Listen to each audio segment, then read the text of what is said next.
राशि जारी करेंगे। ये तस्वीरें आपको दिखा रहे हैं भोपाल के लाल परेड ग्राउंड की ये तस्वीरें हैं जहां पे छात्रों को राशि वितरित करेंगे। स्कूली छात्र हैं और किस तरीके से आप देख सकते हैं कि सीएम जो छात्र हैं उनके ऊपर गुलाब बरसाते हुए नजर आ रहे हैं। सम्मान जिन्होंने मेहनत करके ये अंक अर्जित किए और आज उन्हें ये अवसर मिला कि वो यहाँ पर हैं।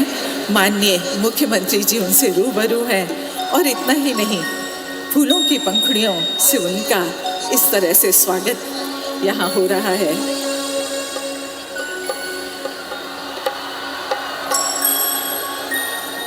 उनके उत्साह की अनुगूंज जो बीच बीच में हम सुन रहे हैं,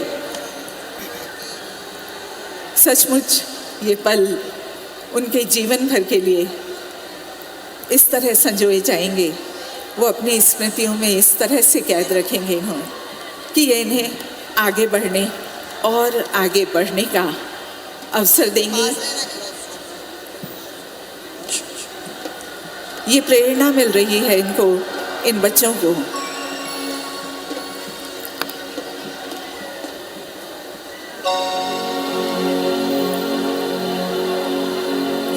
और अब मंच की ओर बढ़ते हुए हमारे माननीय मुख्य अतिथि महोदय, माननीय मुख्यमंत्री, हमारे यशस्वी मुख्यमंत्री श्री शिवराज सिंह चौहान जी और साथ ही हमारे माननीय शिक्षा मंत्री, राज्य शिक्षा मंत्री स्वतंत्र प्रभार श्री इंदर सिंह परमार जी मंच की ओर सभी बढ़ रहे हैं।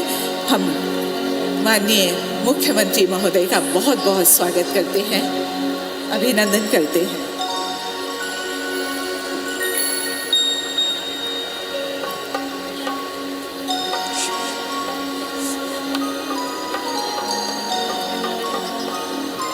और माननीय मुख्यमंत्री महोदय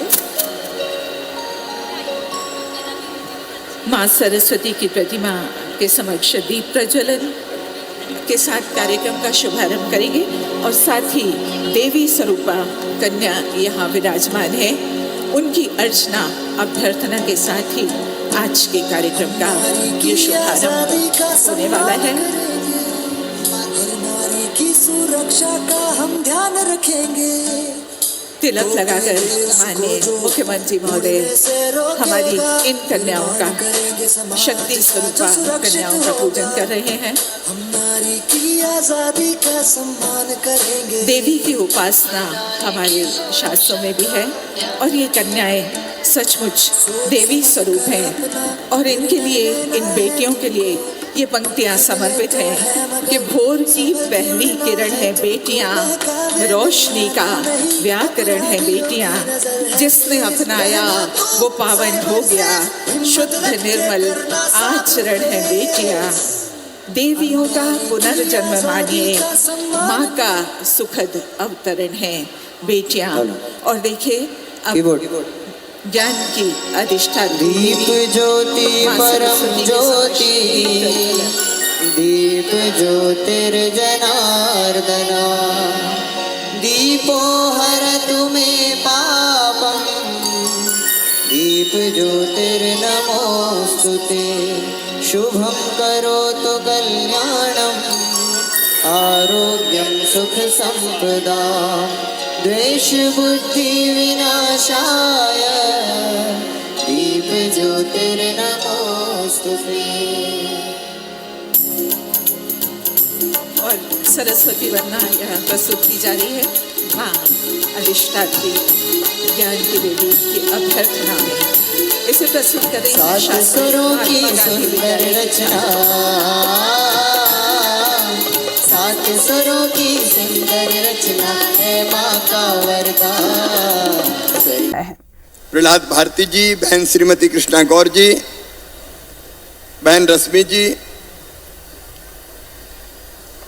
हमारे सभी इस कार्यक्रम में आए हुए गुरुजन, शिक्षकगण और मेरे लाडले भांजो और लाडली भांजियों, कैसे हो? जोर से बोलो, कैसे हो? सबसे पहले आप सबको बधाई। आप 75% से ज्यादा नंबर लेके आए हो बोर्ड की परीक्षा में। मामा की तरफ से आपका बहुत बहुत अभिनंदन, बहुत बहुत शुभकामनाएं और बहुत बहुत बधाई। दिखने तो दो भाई, ऐसा मत करो। 1 साल इंतजार करता हूं अपने भांजे भांजियों को देखने के लिए, आज जी भर के देख लेने दो मुझे। यहाँ के कैसा लग रहा है?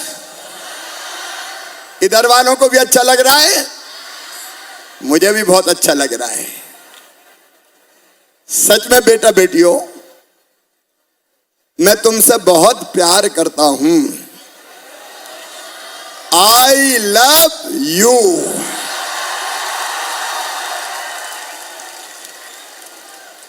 तुम भी मुझसे प्यार करते हो कि नहीं?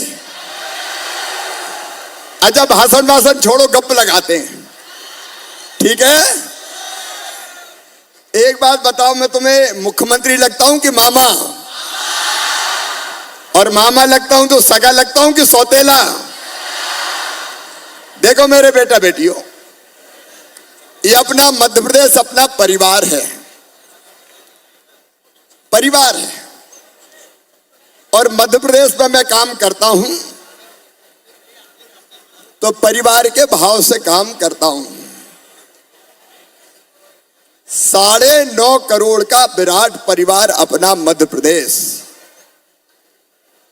और जैसे तुम्हारे मम्मी पापा सोचते हैं कि हमारे बेटा बेटियों का भविष्य सुरक्षित हो, वो सुखी रहें, उनका कैरियर बन जाए, वैसे ही सच कह रहा हूं बेटा बेटियों तुमसे, मैं भी दिन रात यही सोचता हूं मेरे भांजे और भांजियों का कैरियर बन जाए,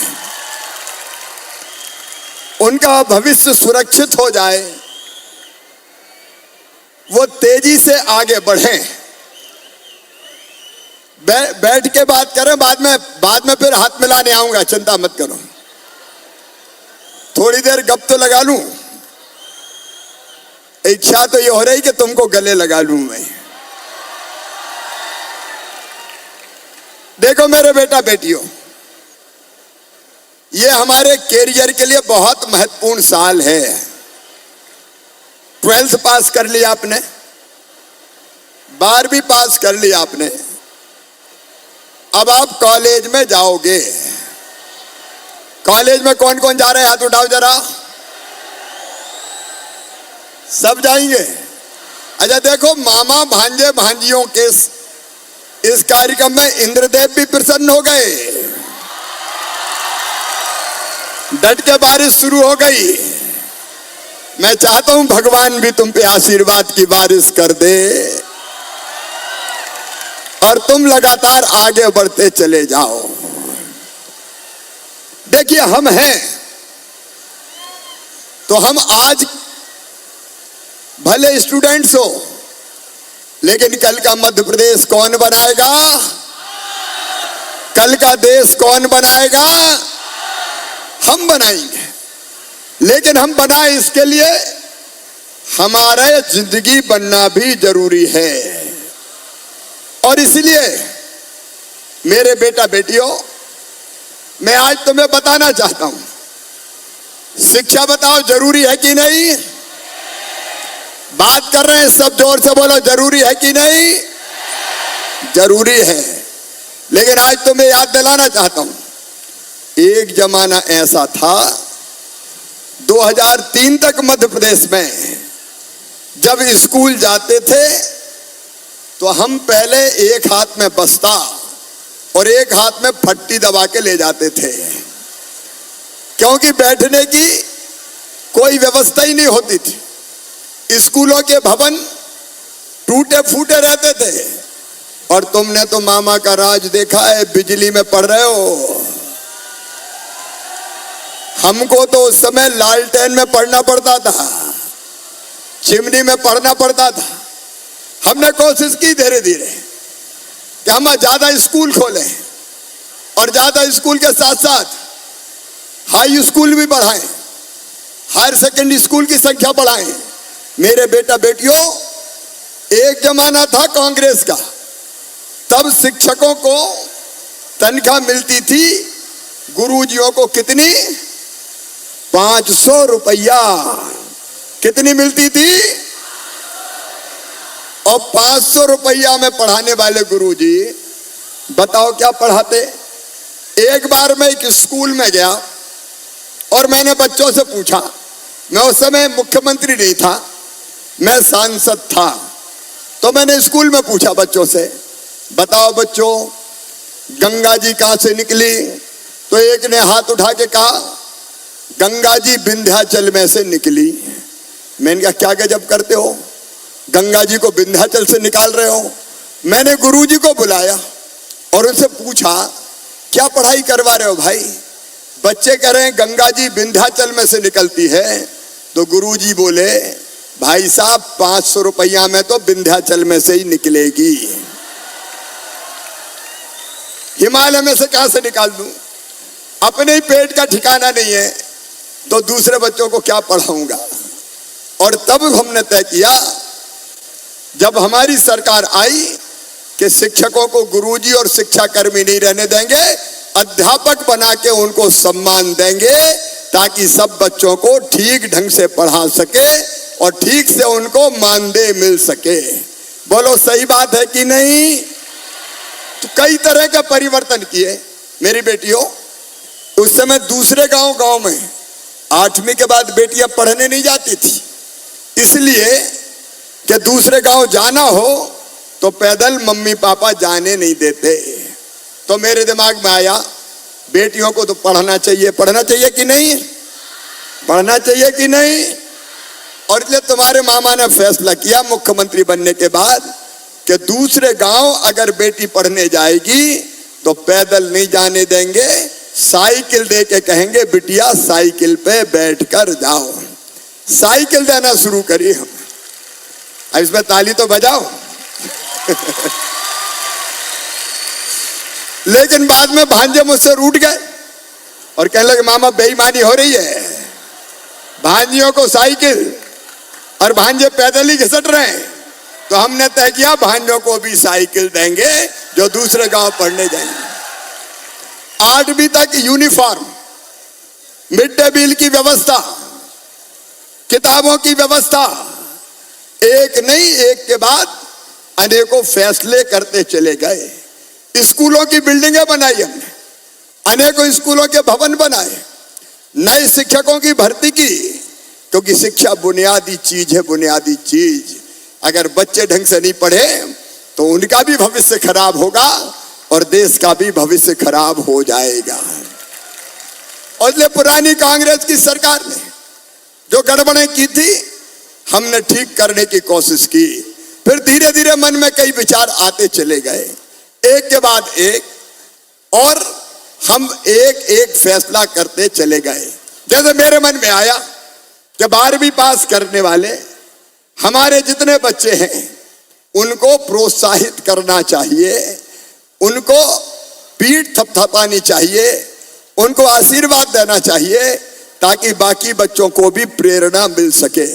और इसलिए 2008-9 में मैंने तय किया कि जो बच्चे 12वीं में अच्छे नंबर लेके आएंगे, 75% नंबर लाएंगे, उनको मामा लैपटॉप के लिए पैसे देगा, लैपटॉप की राशि। बोलो अच्छा किया कि नहीं?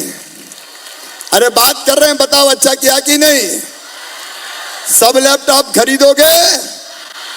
ऐसा मत करना कि पापा ने कहीं और खर्चा कर दिए।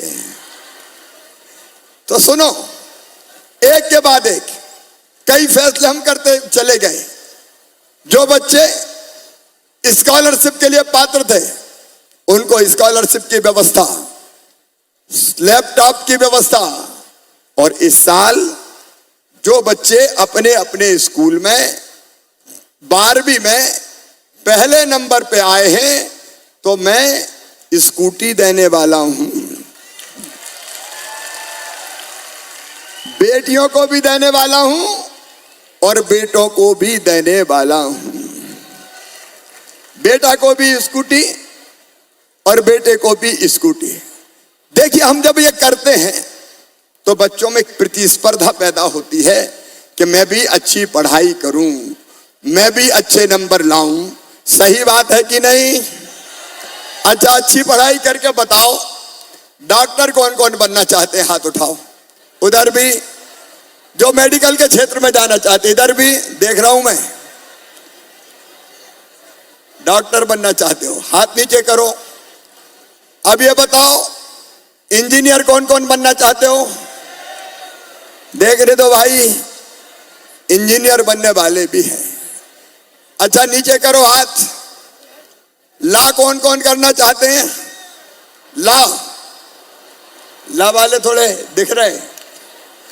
अच्छा, पढ़ाना कौन कौन चाहेंगे? प्रोफेसर, लेक्चरर, शिक्षा के क्षेत्र में हाथ उठाओ। शिक्षा के क्षेत्र में भी जाएंगे।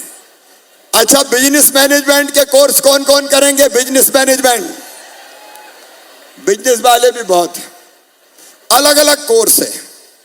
अपने प्रदेश में भी, अपने देश में भी कई अलग अलग शिक्षण संस्थाएं हैं, मेडिकल कॉलेज हैं, इंजीनियरिंग कॉलेज हैं। एक बात और बताऊं, जब मैं मुख्यमंत्री बना तो 5 मेडिकल कॉलेज थे मध्य प्रदेश में, केवल नए खोल ही नहीं रहे थे। अब हमने खोलते खोलते मेडिकल कॉलेज की संख्या 25 कर दी है, 25, ताकि बच्चों को डॉक्टर बनने का मौका मिल सके। अब एक सवाल पूछना चाहता हूं, पूछूं क्या? मेरे बेटा बेटियों, अगर हमने पीएमटी क्लियर कर ली या जेई मेंस क्लियर कर लिया या क्लेट के माध्यम से हमारा एडमिशन कॉलेज में 2 तरह से होता है बेटा बेटियों। एक होता है सरकारी कॉलेज में जिसकी फीस कम लगती है, और एक होता है प्राइवेट, जैसे private medical college. Private medical college में अगर एडमिशन हुआ तो फीस कितनी होती है पता है? कितनी होती है? 2 लाख 3 लाख नहीं मेरे बच्चों, 8 से लेके 10 लाख रुपया साल होती है, हर साल प्राइवेट मेडिकल कॉलेज की। अगर 8 लाख रुपया साल हुई या मोटे तौर पर 10 लाख, तो 5 साल में कितने लाख रुपया हो गए? अब ये बताओ, 50 लाख रुपया क्या हर मम्मी पापा दे सकता है? इधर वाले भी बताओ, दे सकता है क्या? मेडिकल कॉलेज हो प्राइवेट, चाहे इंजीनियरिंग कॉलेज हो प्राइवेट, चाहे आईआईएम में एडमिशन हो, चाहे हमारे अलग अलग आईआईटी में एडमिशन हो, मेरे बेटा बेटियों फीस बहुत ज्यादा होती है। अब एक बात मुझे बताना, अगर तुम्हारा एडमिशन हो गया, नंबर अच्छे आ गए और मम्मी पापा की आर्थिक स्थिति इतनी मजबूत नहीं है कि वो अपने बेटा बेटी को प्राइवेट फीस देके मेडिकल कॉलेज में पढ़ा सके, तो बताओ तुम क्या करोगे? आत्मा में तकलीफ होगी कि नहीं? दिल में दुख होगा कि नहीं होगा? बात कर रहे हैं बेटा बेटी, दिल में दुख होगा कि नहीं होगा? बात कर रहे हैं बेटा बेटी, रियल होगा कि नहीं होगा? और ये सोच विचार मन में आएगा कि नहीं कि काश मेरे पास भी पैसे होते? आएगा कि नहीं? ये विचार सबके मन में आएगा। और पैसे नहीं होते तो मजबूरी में बताओ, आंखों से आंसू आते हैं कि नहीं? मन तकलीफ में रहता है कि नहीं? इसलिए मेरे बेटा बेटियों, तुम्हारा मामा हूं ना, मैंने तय किया कि बच्चों की आंखों में आंसू नहीं आने दूंगा, मम्मी पापा को भी मजबूर नहीं होने दूंगा। तुम्हारा मामा मुख्यमंत्री है और इसलिए हमने ये फैसला किया है कि ऐसे बच्चों की फीस मम्मी पापा नहीं भरवाएंगे। कौन भरवाएगा? कौन भरवाएगा? तुम्हारे सपनों को मरने नहीं दूंगा, चाहे कुछ हो जाए। और इसलिए 3 लाख बच्चों की फीस अभी भरवा रहा हूं। मुझे कहते हुए तकलीफ है कि जब कांग्रेस की सरकार 18, 19, 20 में आ गई थी तो उन्हें लैपटॉप भी बंद कर दिए थे और उन्हें बच्चों की फीस भराना भी बंद कर दी थी। उन्हें बच्चों की जिंदगी बर्बाद करने का पाप किया। लेकिन सुनो मेरे बेटा बेटियों, आज तुम्हारा मामा कह रहा है चिंता मत करना, तुम्हारी फीस भरवाने की जिम्मेदारी तुम्हारी मामा की है, आगे बढ़ना है भाई, क्योंकि तुम पूंजी हो देश के लिए, तुम असेट हो मध्य प्रदेश के लिए। अगर तुम्हारे सपने मर जाएंगे तो समझना कि प्रदेश भी मरेगा। बच्चों के सपने मरेंगे तो देश आगे नहीं बढ़ सकता। और इसलिए हमने तय किया कि किसी भी हालत में बच्चों को मजबूर नहीं रहने देंगे, बच्चों को कभी भी ये नहीं लगने देंगे कि काश हमारे पास पैसे होते। और इसीलिए एक के बाद एक अनेकों योजनाएं, ये मुख्यमंत्री मेधावी विद्यार्थी योजना की बात कर रहा था, तो हम लोग तैयारी करो बेटा बेटी, पीएमटी की तैयारी करो, जेईई मेंस की तैयारी करो, क्लेट की तैयारी करो, अलग अलग जहां जाना चाहते हो उन विषयों की तैयारी करो। उस तैयारी के बाद तुम्हारे साथ तुम्हारा मामा खड़ा होगा, भारतीय जनता पार्टी की सरकार खड़ी होगी। आप जरा अब बड़े हो गए हो, छोटे नहीं हो, जरा ईमानदारी से दिल के सोच के बताना, ये होना चाहिए कि नहीं अपने प्रदेश में? होना चाहिए, क्योंकि तुम कुछ बनोगे तो तुम देश को भी तो बनाओगे, तुम मध्य प्रदेश को भी तो बनाओगे, तुम अपने परिवार को भी तो बढ़ाओगे। और इसलिए शिक्षा जरूरी है। और इसलिए कई तरह के उपक्रम, अभी इंदर सिंह परमार जी बता रहे थे, सीएम राइज स्कूल, ये स्कूल मेरे दिमाग में कब आए तुम्हें पता है? मुझे कोविड हो गया था, मैं अस्पताल में भर्ती था, तब मैंने बिस्तर पे ये सोचा कि सरकारी स्कूल प्राइवेट स्कूल से अच्छे क्यों नहीं होने चाहिए। और इसलिए हमने तय किया कि अब सीएम राइज स्कूल बनाएंगे। एक एक स्कूल की बिल्डिंग 38 40 करोड़ रुपए की बना रहे हैं।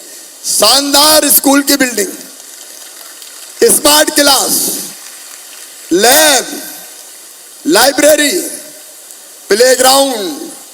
और आसपास के बच्चे अगर आएंगे तो पैदल नहीं आएंगे, बस जाएगी लेने और बस जाएगी छोड़ने।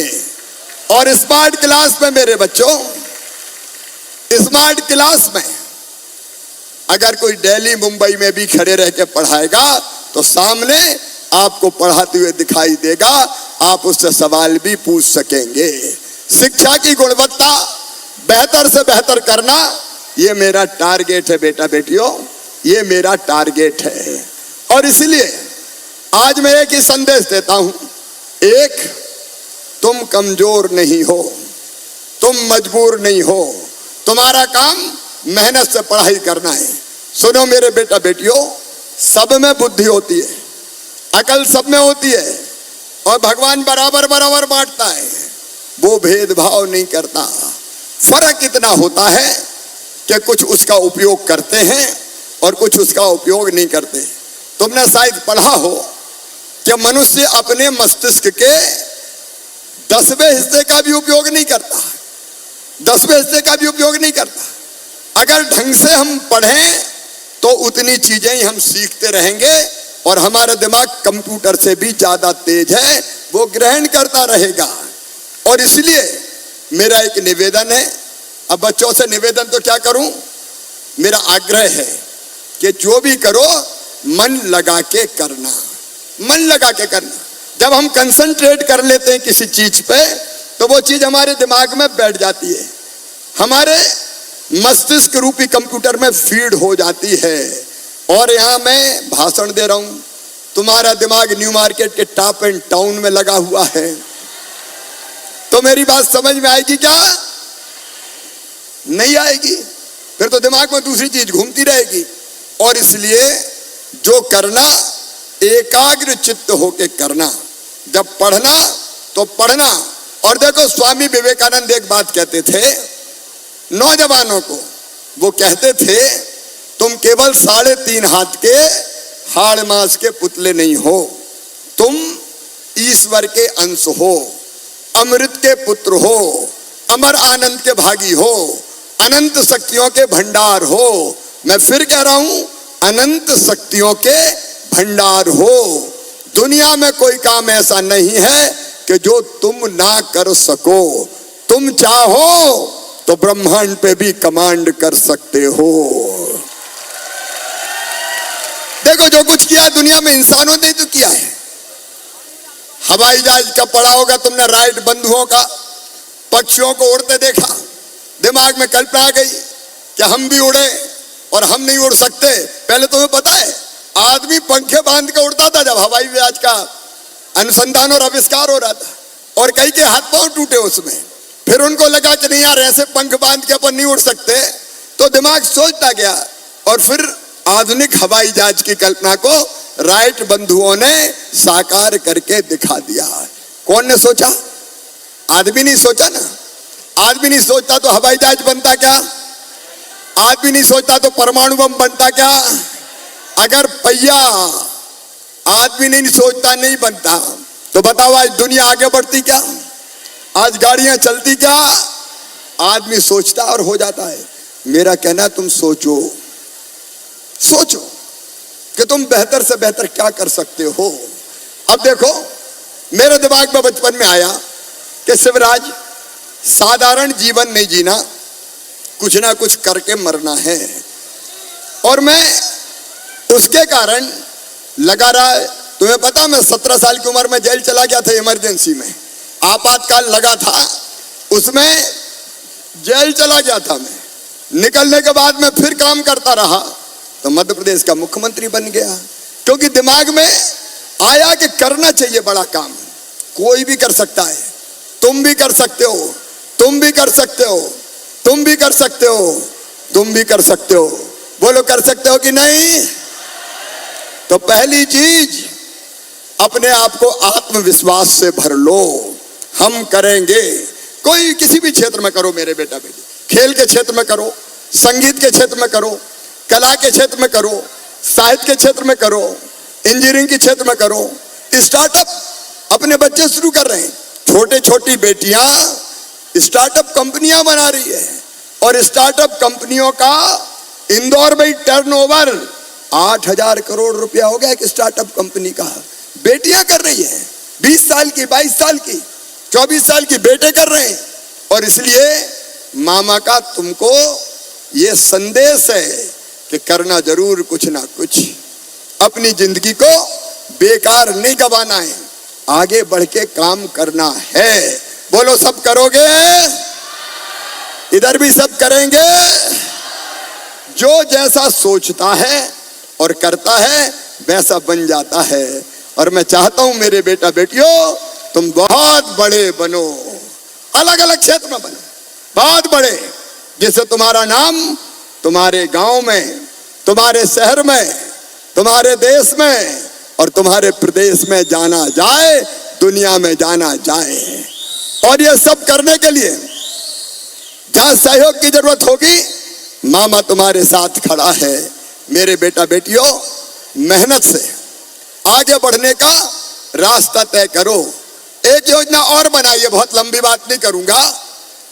जो बच्चे 12वीं पास कर लेंगे और उनको लगता है कि हमको कोई काम सीखना है, ऐसा काम जिससे हमको जॉब मिल जाए, जिससे हमको रोजगार मिल जाए, तो रोजगार की कई योजनाएं हैं।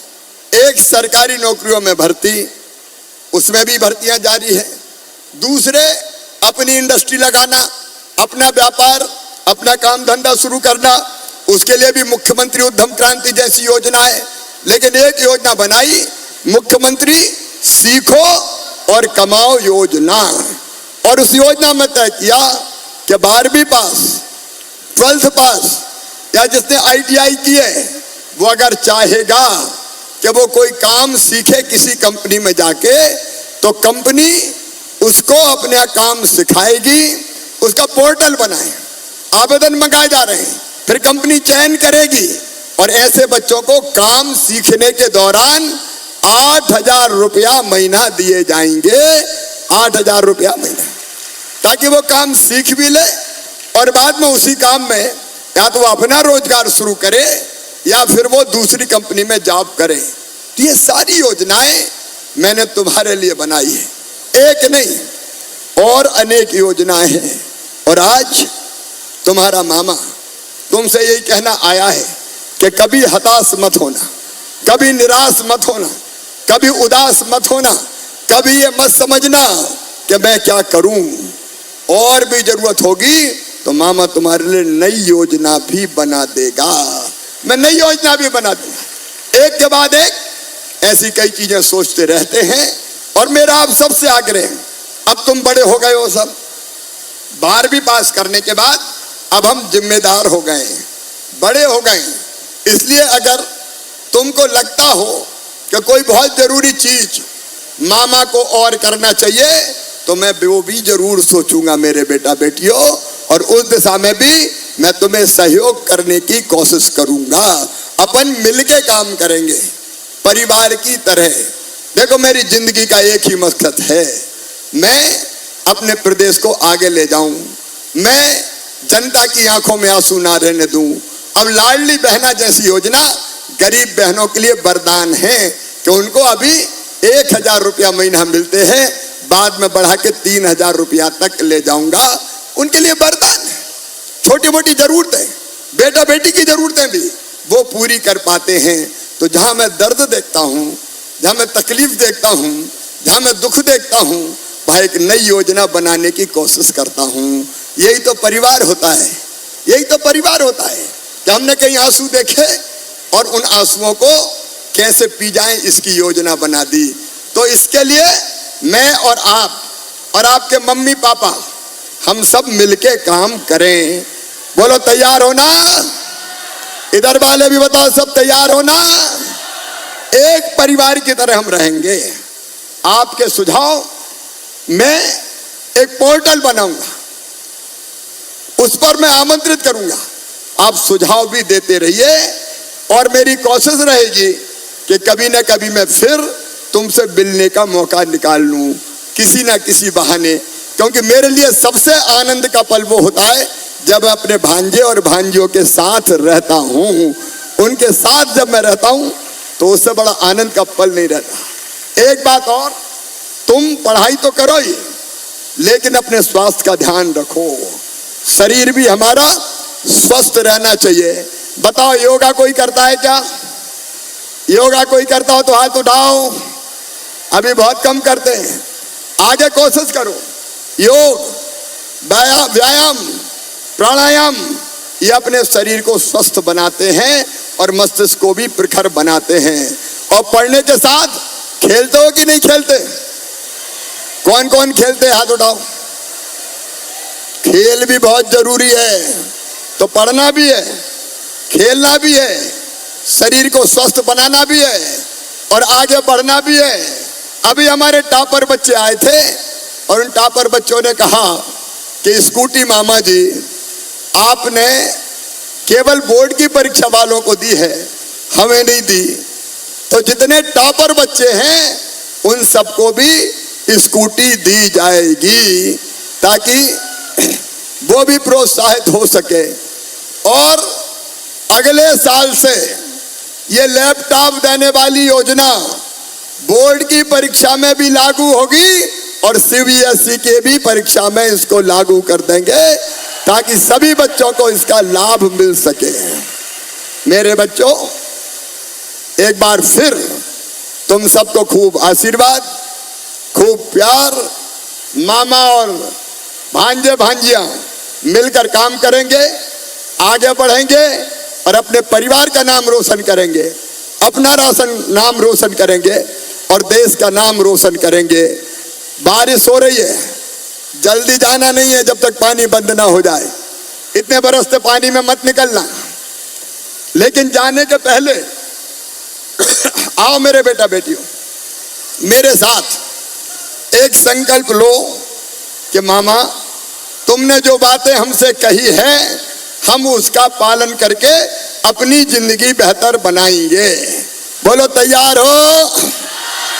सब तैयार हैं? उधर वाले तैयार हैं कि नहीं?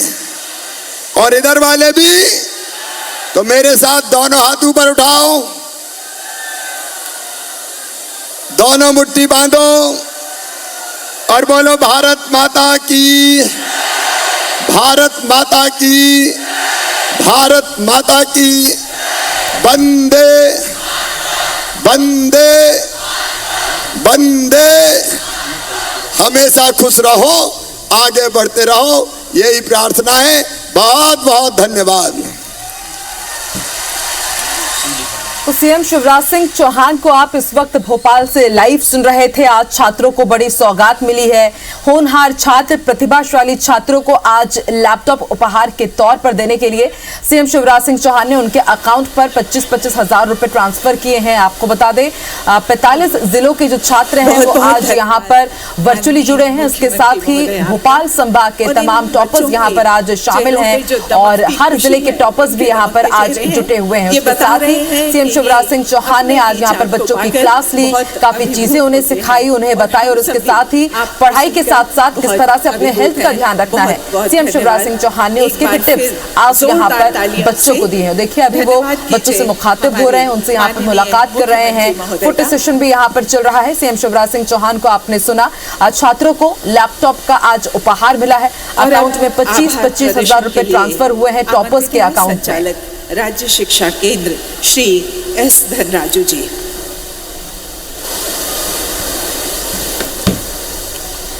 प्रतिभाशाली विद्यार्थी प्रोत्साहन योजना के अंतर्गत बच्चों को लैपटॉप की राशि जारी करने।